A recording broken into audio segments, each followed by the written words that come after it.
El Centro Cristiano de las Asambleas de Dios presenta Edificando con el Espíritu. Descubre el propósito del Espíritu Santo para su vida a través de la palabra de Dios, que es pura, perfecta y eterna. Con usted el pastor Marcos Antonio Amaya.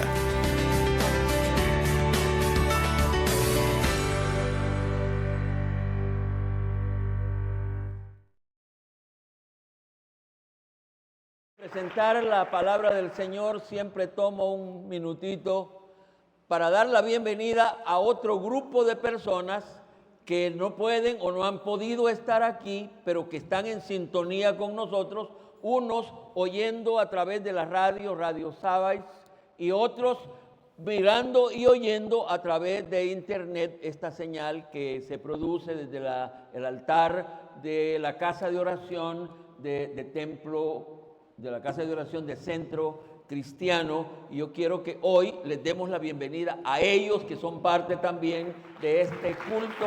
Hagámoslo en el sentir, en el pensar que también ellos serán bendecidos a través de esta palabra. Ahora sí pueden tomar su asiento. Amén. Gloria al Señor. Amén, ¿listos? Yo lo he dicho, espero que lo comprendan, que a la hora de presentar la palabra de Dios tenemos responsabilidad todos. Yo no dudo que a ustedes les trajo el Espíritu Santo. Y yo no dudo que a mí me ha puesto el Espíritu Santo. Y ambos, ustedes y yo, tenemos responsabilidades al oír la palabra del Señor. ¿De acuerdo con eso? De acuerdo. Espero que recuerden que estamos llevando la serie de predicaciones, si están despiertitos todos, la serie de predicaciones sobre ¿qué? Sobre las parábolas que contó el Señor Jesucristo. Una serie se compone de varias predicaciones sobre el mismo asunto, y en este caso el asunto son las parábolas que contó el Señor Jesucristo. Este asunto de las parábolas que contó el Señor Jesucristo no solo es curioso por las figuras, sino que es misterioso por lo que traen o contienen esas parábolas, sino que también es edificante. El propósito de la palabra es edificarnos, y las parábolas se prestan para eso. Según yo, con las parábolas se tiene el propósito de facilitar la comprensión del mensaje. Pero según el Señor Jesucristo, ese no es el propósito de Él. Es una cosa, ahí donde están los misterios de las parábolas, las cosas curiosas de la parábola, porque según Él tenía el propósito de que lo que estaba contando, la parábola que estaba diciendo, los simples, los que estaban por curiosidad oyendo, no entendieran el mensaje. Ese era el propósito de Él. Es por eso que cuando Él contaba la parábola, fue por eso que cuando Él decía la parábola, después reunía a sus verdaderos seguidores y a ellos les explicaba el sentido de la parábola. Estoy diciendo que para mí la parábola tenía el propósito de hacer sencillo, comprensible el mensaje, el texto, pero él lo hacía pensando en que no lo entendieran los simples, pero que lo entendieran o se los explicaba a aquellos que tenían un propósito más específico al estar ahí. Es por la riqueza de esas enseñanzas que hay en las parábolas que sentí guianza del Espíritu preparar y presentar esta serie fundamentada sobre las parábolas que contó el Señor Jesucristo, por esa riqueza de enseñanza que hay. A esta altura de la serie ya hemos hablado sobre 3 parábolas. Y repito, a mí me gusta preguntar, porque tengo la esperanza que algo se recuerde. ¿Cuáles son esas 3 parábolas que ya hemos considerado? Lástima por los oyentes de ocasión, que ellos no saben qué predicaciones hemos estado compartiendo, pero hay buen número que sí. Los hermanos de la iglesia que periódicamente vienen ya saben. ¿Cuáles son las parábolas que hemos hablado? El sembrador, la parábola del sembrador. ¿Qué otra? La parábola del buen samaritano, una parábola en cuanto a enseñanza muy importante. El propósito de esa parábola era enseñarnos quién es el prójimo, el buen samaritano. Y últimamente hablamos 2 predicaciones sobre el mismo tema, que fue o sobre la misma parábola, el trigo y la cizaña. Esas son las 3 parábolas que ya hemos considerado. Sobre las parábolas, un poquito de repaso de lo que ya les he dicho que el aspecto más importante es encontrar o comprender el propósito que tuvo el Señor cuando contaba la parábola. Él tenía un propósito, él nunca habló sin apuntarle a algo, él sabía a qué le quería apuntar. Es por eso que en la predicación de hoy vamos a considerar 2 parábolas.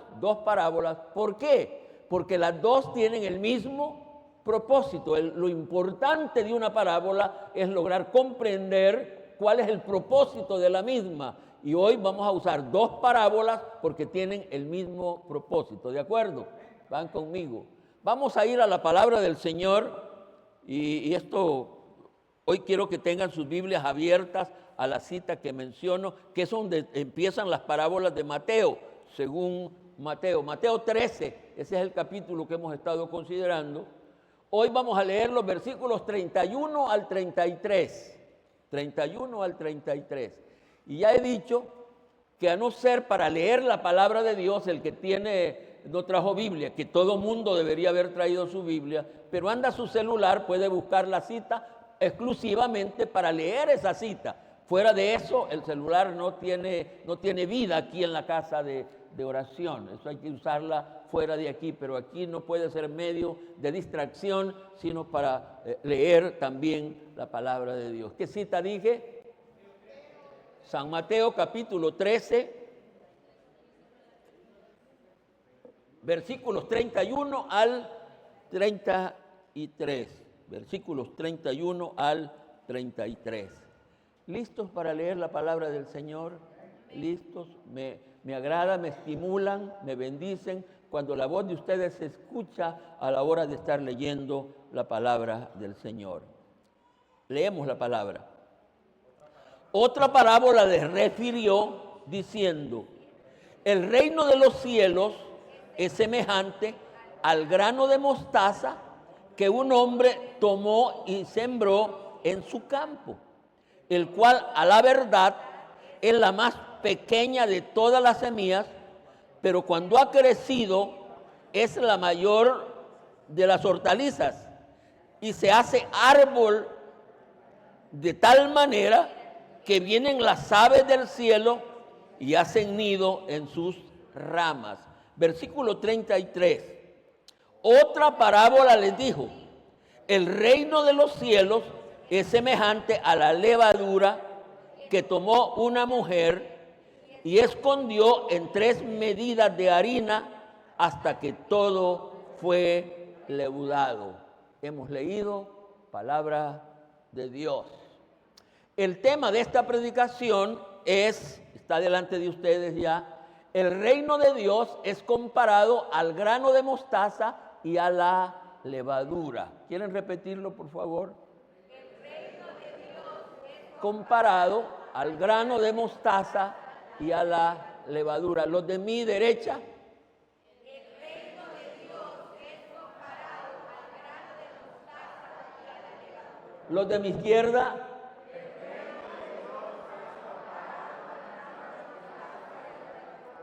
Yo pensaba que ustedes lo iban a decir con más fuerza porque pues están todos los miembros a este lado, la mayoría de los miembros, pero a la hora de oírles les oí más o menos igual. Vamos, aquí hay gente joven que puede hablar con más fuerza. ¿Cuál es el tema de la predicación de hoy? El reino de Dios es comparado y a la levadura. Vamos ahora con ustedes.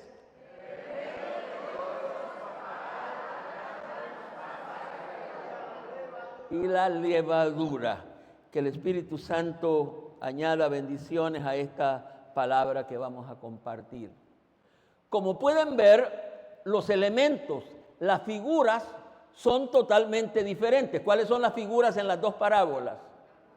Una el grano de mostaza y el otro es la levadura, completamente diferentes, pero la aplicación, el objetivo que tiene allí inmersas las dos parábolas son exactamente el mismo, son iguales, no tiene diferencia.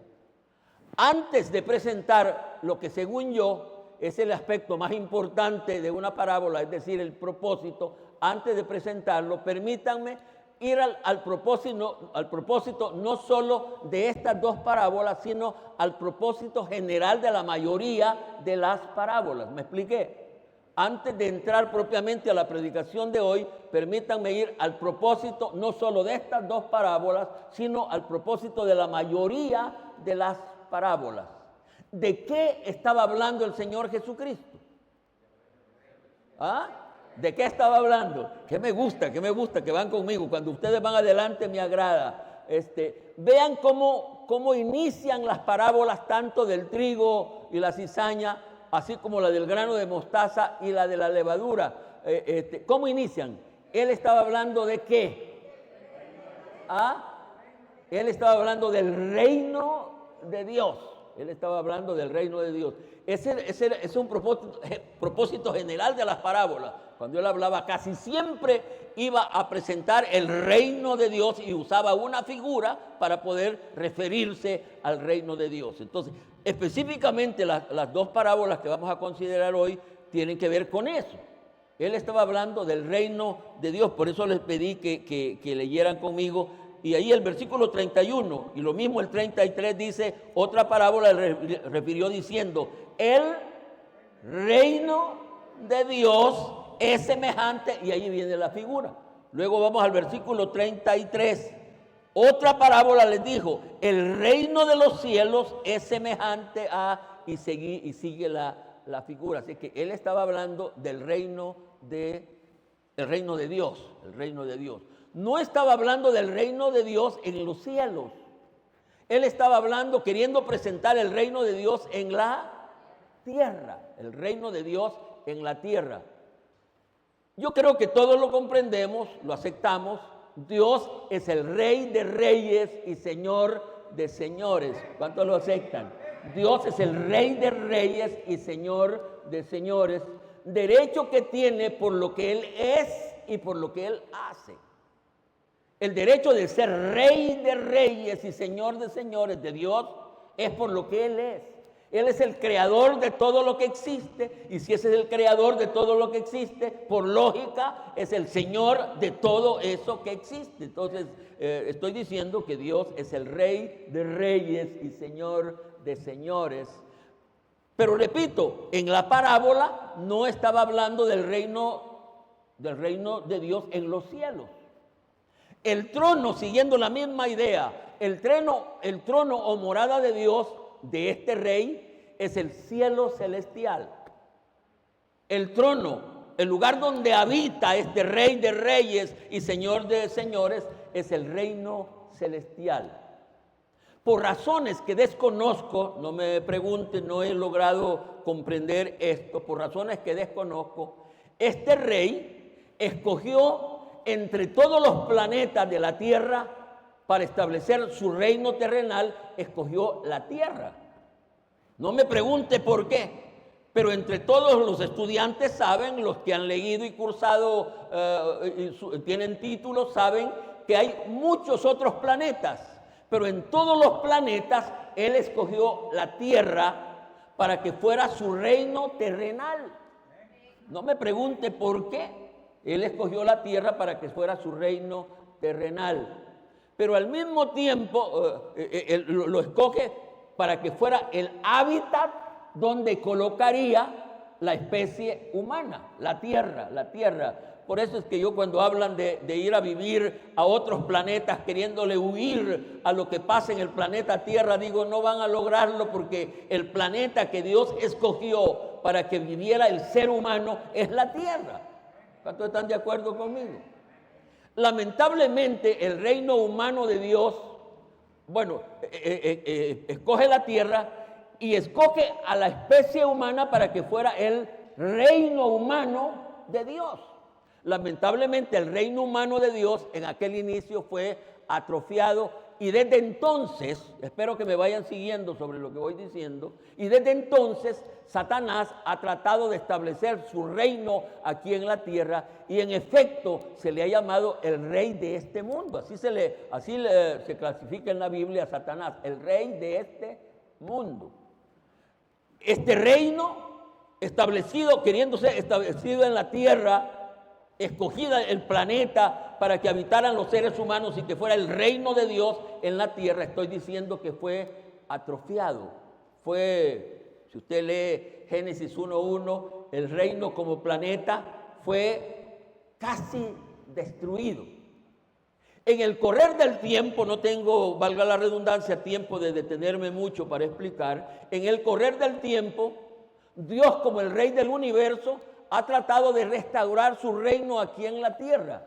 Y ese es el gran propósito de Dios con la venida del Señor Jesucristo. El Señor Jesucristo vino para restablecer el reino de Dios. Y aquí vamos a entrar en algunas cosas que debemos entender. El propósito con la venida del Señor Jesucristo fue establecer el reino de Dios aquí en la tierra. Por eso es que el Padre Nuestro, como dice en esa parte el Padre Nuestro, venga tu reino, vénganos tu reino, venga de arriba el reino y hágase aquí en la tierra la voluntad como se hace allá en el cielo, porque el propósito con la venida de Cristo es restaurar o establecer el reino de Dios aquí en la tierra.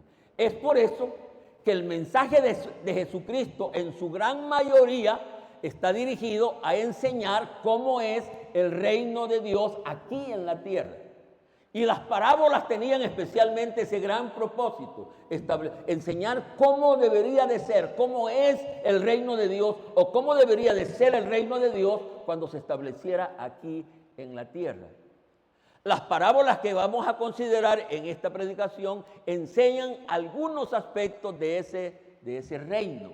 Así que vamos entrando ya al tema de hoy. ¿Cómo es el tema de hoy? Dijimos.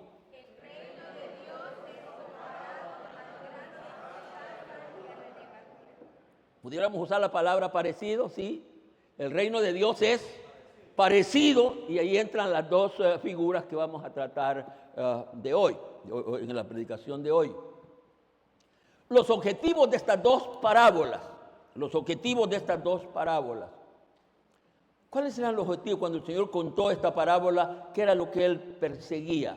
Número uno, que comprendamos o que comprendiéramos que el reino de Dios es diferente a los demás reinos de la tierra, porque existen otros reinos, pero el reino de Dios es diferente al reino de Dios que Él quería establecer. El primer objetivo de las parábolas es ese, que comprendamos la diferencia. Fíjate que el Señor, hablando de esto mismo en otras partes, dice que los hombres, ¿qué hacen los hombres cuando toman una posición de rey? Se enseñorean de las naciones. No así el Rey de Reyes. El reino de Él es diferente, por eso es que en su primer propósito, con estas dos parábolas particularmente, era que comprendiéramos la diferencia que hay entre el reino de Dios y los demás reinos, especialmente el reino de Satanás, que es diferente. El reino de Satanás viene para esclavizar. El Rey de Reyes nuestro, a establecer su reino aquí, viene para liberar, para darnos libertad verdadera. Parte de los objetivos. El otro objetivo de estas parábolas es que se comprenda que en el reino de Dios, este es el misterio y este es el mensaje central de estas parábolas, que se comprendiera que el reino de Dios no se necesita, o que en el reino de Dios no se necesita ser grande para ser grande, permítanme la redundancia. En el reino de Dios no se necesita ser grande para ser grande. Es más, en el reino de Dios, si uno quiere ser grande, ¿cómo debe de serse? ¿O cómo debe de ser? El más pequeño, para que comprendiéramos la diferencia que hay entre el reino de Dios y los reinos humanos, que no se necesita ser grande para ser grande, que el reino de Dios, lo poquito se hace mucho y lo pequeño se hace. Esos son el propósito de esta parábola. No sé si la tienen en mente y la ven con claridad ahora. ¿Cómo es el grano de mostaza? ¿Y cómo llegó a ser el grano de mostaza? ¿Cómo es la levadura? Insignificante. ¿Y qué hace la levadura? Inflama, vamos a decir, hace crecer aquello que es pequeño. Fíjate que uno se queda sorprendido en las panaderías. Una panadera coge un poquito de masa que no es mucho, de harina, y la revuelve, y a ese poquito de harina le agrega la levadura. ¿Y qué pasa con aquel poquito que empieza a crecer? El propósito de las parábolas es ese, de estas dos parábolas es ese, que comprendiéramos que lo poquito, y aquí es donde hay problema, que lo poquito aquí se hace grande, que lo pequeño se hace grande, que lo poco se hace mucho. Comprender y aceptar este gran principio es el gran problema que tenemos los ciudadanos del reino de Dios. Nos está costando entender eso, porque nosotros que venimos, ¿y qué es lo que queremos?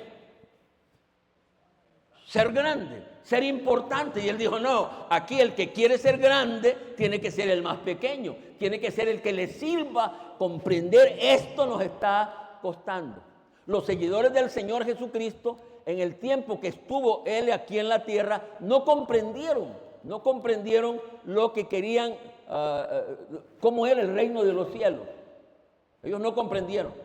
No sé si ustedes recuerdan lo que pasó en la captura del Señor Jesucristo. ¿Qué pasó? Particularmente como lo describe Mateo. Capturan al Señor o están para capturarlo. ¿Qué hace uno de ellos? Pedro, ¿qué hace? Saca su espada y hiere a uno de los que estaban más cerca, lo hiere. Y entonces, ¿qué contestó el Señor? ¿Qué le dijo el Señor a Pedro?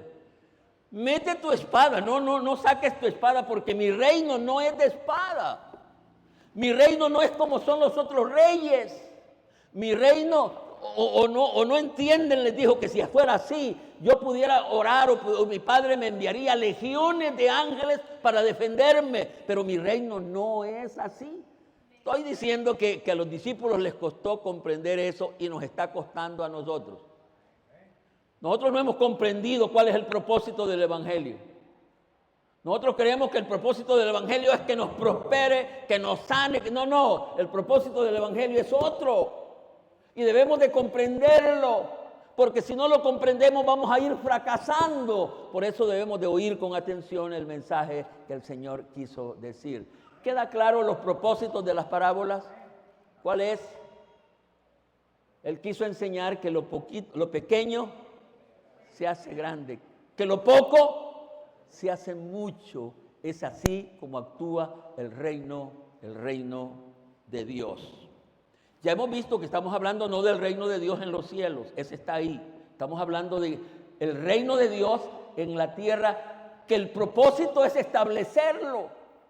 Está costando establecerse, no sé por dónde vamos, pero el propósito de Dios es ese. Ahora, veamos la parábola del grano de mostaza. Tienen sus Biblias abiertas.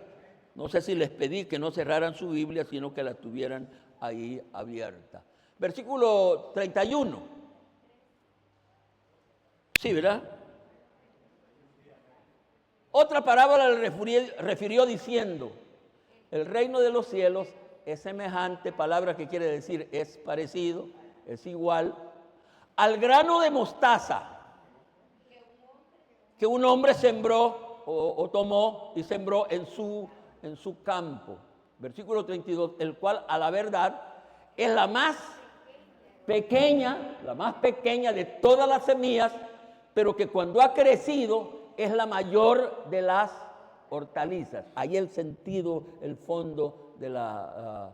y dice, y se hace árbol de tal manera que vienen las aves del cielo y hacen nidos en sus ramas. El gran árbol enorme, y allí dice que vienen los árboles. Esa es una cosa muy linda. Donde hay árboles particularmente grandes, las aves quieren estar.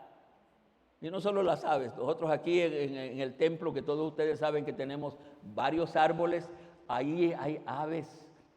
Tristemente cuando llueve, las aves han hecho nidos, y cuando llueve y hay norte, se caen los nidos y ahí. Pero lo que quiero decir es que donde hay árbol, hay aves. hay animales que quieren ir a anidar o descansar o pasar mejor ahí. La parábola esta que tenemos, ¿cuál es la parábola que estamos considerando ahora? El grano de mostaza. La parábola la vamos a considerar en dos puntos de vista, que yo espero que sean correctos, tenga sabiduría con la formulación que he hecho. Vamos en dos puntos de vista. Como semilla y como árbol. Como semilla. Si ustedes ven en la parábola hay diferencia. Primero es como semilla. ¿Cómo es la semilla? Pequeñita. ¿Cómo es como árbol? Grandísima. El árbol ha crecido al punto que aves de todos lados la ven y allá van volando para irse a anidar o a descansar en el árbol. Así la vamos a considerar bajo dos puntos de vista. Como semilla y como árbol, y veremos que el propósito es el mismo. El grano de mostaza como semilla. Vamos a ver, el primer punto de vista es el grano de mostaza como semilla. En su esencia, estoy hablando, tomando el ejemplo, porque el Señor habló de una semilla real, no figura, la semilla era real, mostaza. Entonces, en esencia, la semilla tiene maravillosas propiedades. La importancia del grano de mostaza radica en sus beneficios nutricionales y medicinales. El grano de mostaza. Me sorprendí cuando yo estoy leyendo sobre esto. ¿Qué beneficios trae el grano? Hablando del grano, no digamos hablando de la representación, de lo que representa el grano, ya que es una rica fuente de proteínas, fibra, minerales, selenio, magnesio, calcio. Esa semilla es rica en eso y esas propiedades las necesita el cuerpo humano. Y sirve para las articulaciones, se utiliza para facilitar la digestión, mejora la salud cardiovascular y alivia dolores musculares. La semilla, hablando de la semilla, que es la figura, para todo eso se ocupa. Todo eso se usa. Esas son las propiedades que tiene la semilla. Y cuando yo estoy leyendo lo que los entendidos dicen sobre la semilla de mostaza y que el Señor la comparó con su reino aquí en la tierra, estoy pensando, ¿tendrá la semilla del reino, el evangelio del reino, el mensaje del reino, tendrá alguna de estas propiedades? ¿Y sabe cuál fue la respuesta que tuve? Que las propiedades del reino de Dios, que las propiedades del evangelio son muchísimo más que estas que tiene la semilla natural. ¿Cuántos dicen amén? ¿Para cuántos me expliqué? Me parece que no me había explicado porque no sentí emoción alguna, porque cuando yo estaba pensando, yo solito en mi oficina y escribiendo, yo estaba diciendo, bendita semilla del reino de Dios, bendita semilla del evangelio. Si el granito de mostaza tiene esas propiedades, el reino de Dios tiene muchísimas otras más. Vamos a dar una ofrenda de palmas.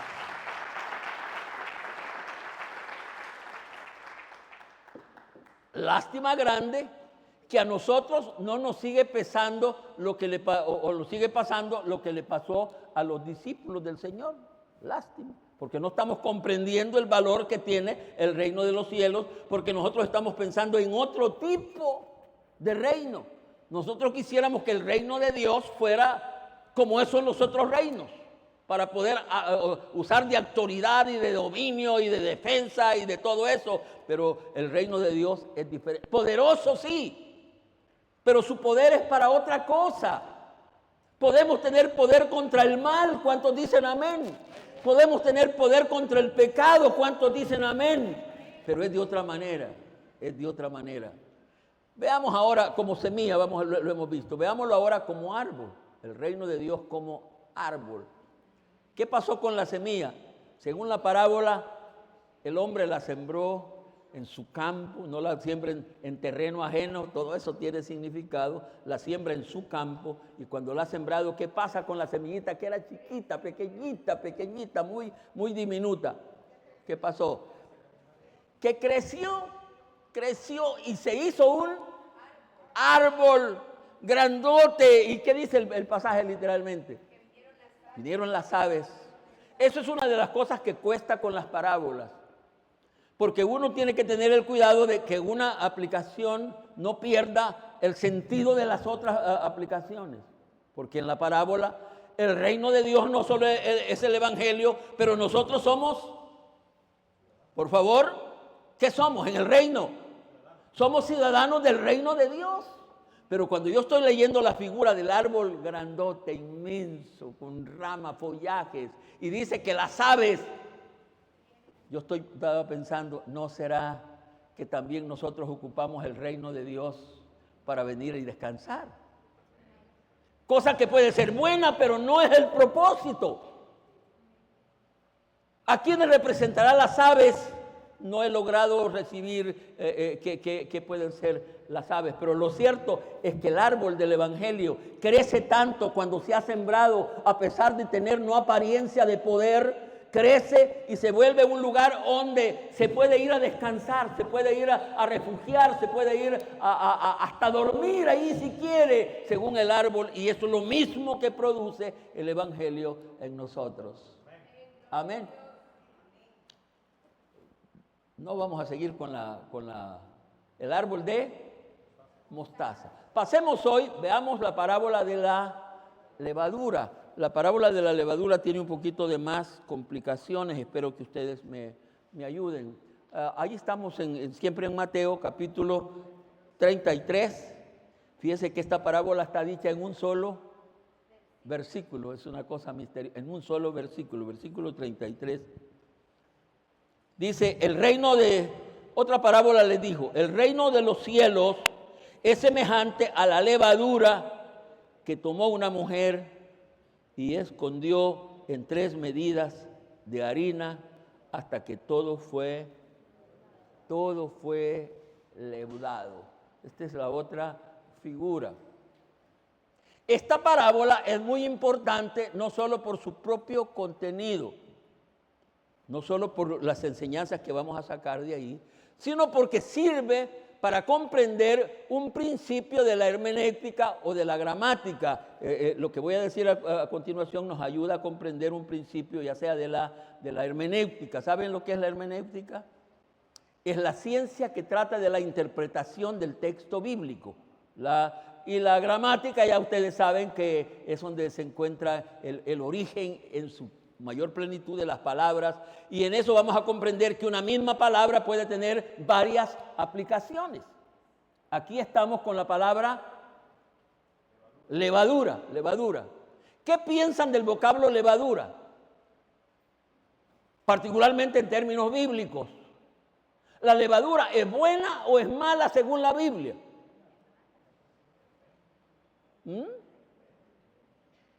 Depende del contexto a donde está escrita. Depende de las otras palabras que la rodean. En este caso, ¿la levadura qué es? ¿Es buena o es mala? Cuando el Señor habló de la levadura de los fariseos, ¿qué era?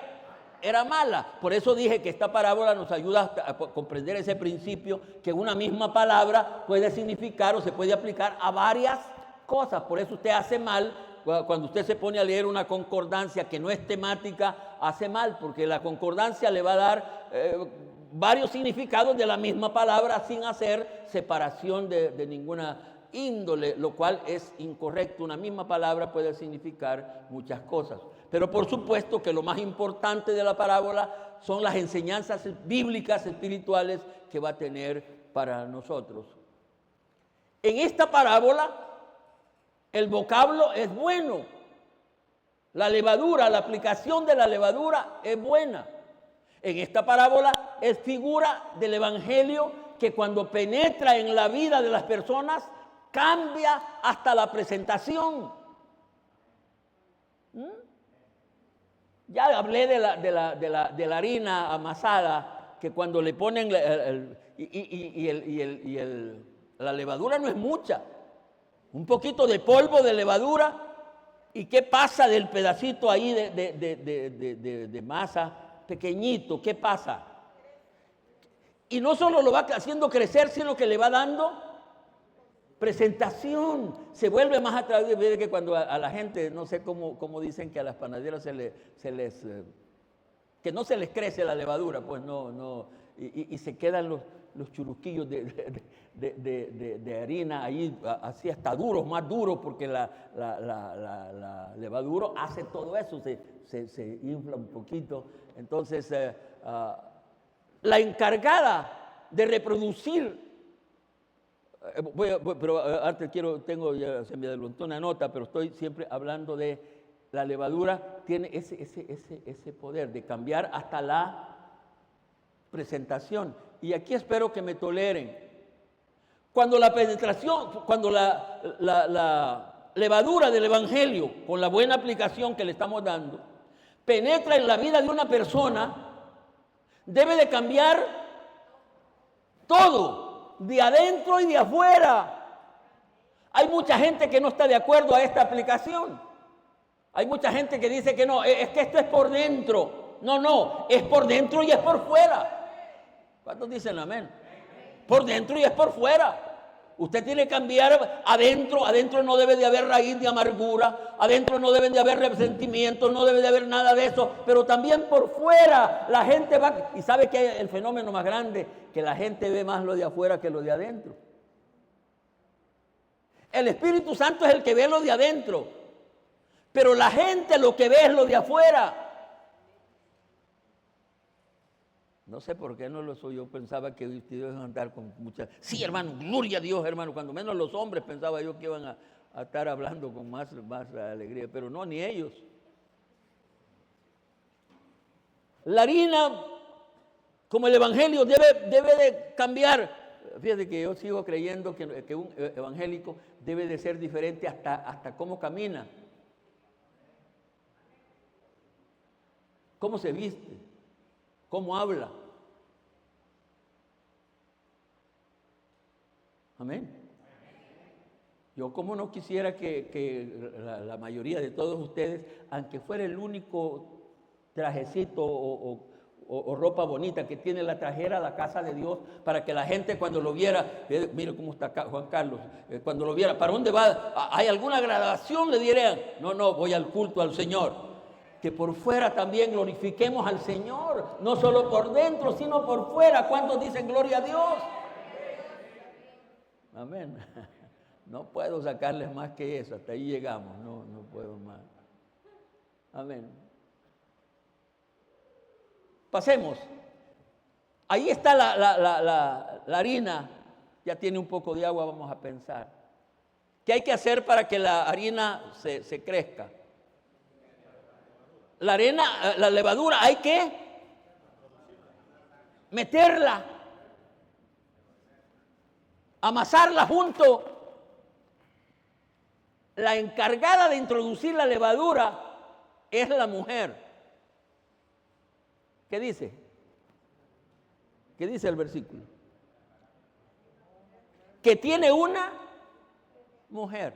Tiene ya la levadura la mujer. Aquí es donde hay problema en las comparaciones.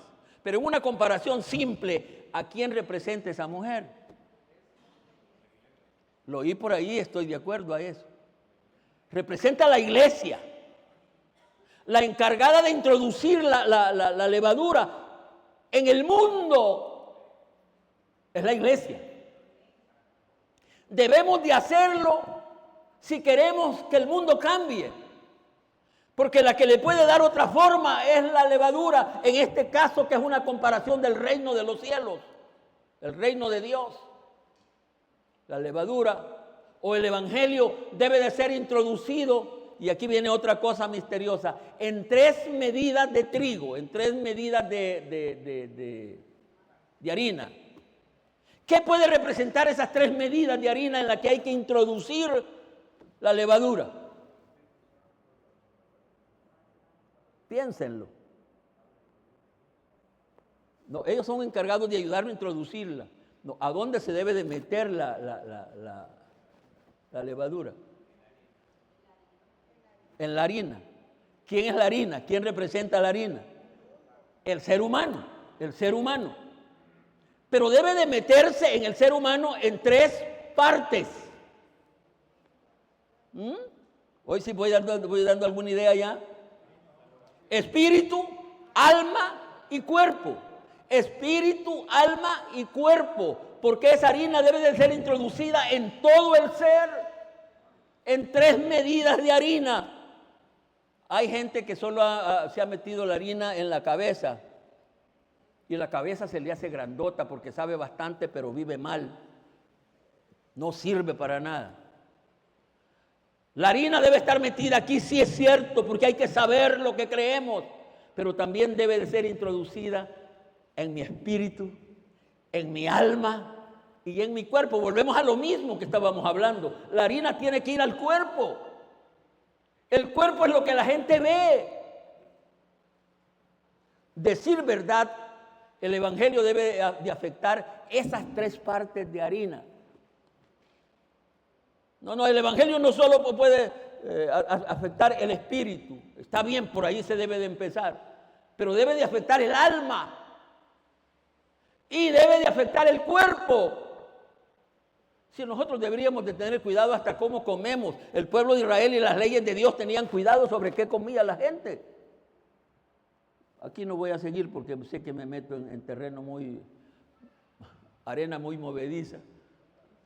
Pero deberíamos verlo así. El Señor dijo, de esto no van a comer, de esto no van a comer, y de esto no van a comer, de esto. ¿Por qué cree que dijo eso? Porque había que cuidar este cuerpo, porque al fin y al cabo este cuerpo, ¿qué es? Es templo y morada del Espíritu Santo. Según esta parábola, si la levadura, que es figura del evangelio, del reino de Dios, no está siendo efectiva, no está estableciendo el reino de Dios, ¿culpa de quién es?